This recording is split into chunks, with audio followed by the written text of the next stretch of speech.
สาวเฮาไปมีผู้ใหม่โอ้พินนั้นในมือเขาลา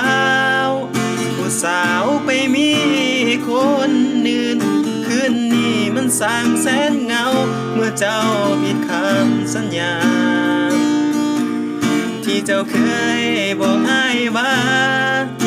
จะมาเข้าเล่าในคืนนี้เหตุกันคักแท้โนคนดีตัวอ้ายปีมีคนใหม่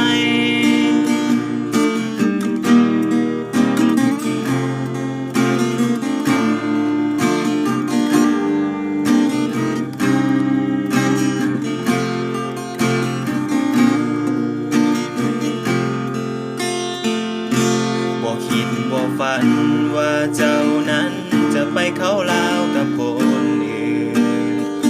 เหตุให้อายต้องยืนงงในเมื่อส่งท้ายปีเก่าอายก็ให้เจ้าจงมีสุขเลิศที่เลือกเลินไปกับเขาแต่คำว่าหาของเฮามันยังคือเก่าอยู่เลย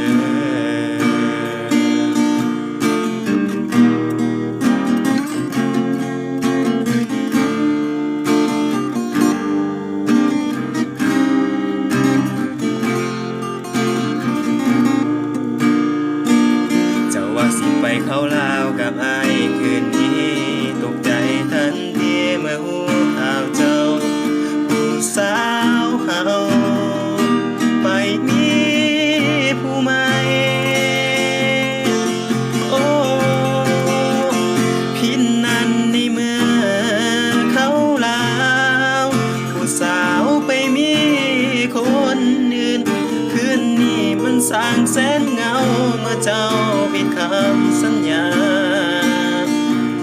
ที่เจ้าเคยบอกอ้ายว่า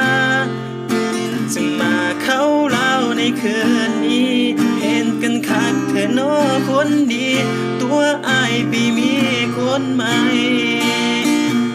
พินนั้นในมือเข้าเล่าผู้สาวไปมีคนอื่นคืนนี้มันสร้างแสนเหงาเมื่อเจ้าผิดคำสัญญาที่เจ้าเคยบอกอ้ายว่า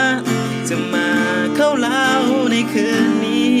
เหตุกันคักแท้โนคนดีตัวอ้ายไปมีคนใหม่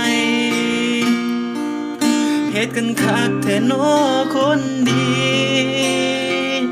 ตัวอ้ายไปมีคนใหม่จบแล้วเนาะถามอากาศอย่าลืมกดไลค์หรือว่ากดแชร์ครับกดติดตามเนาะจบเพลงสัก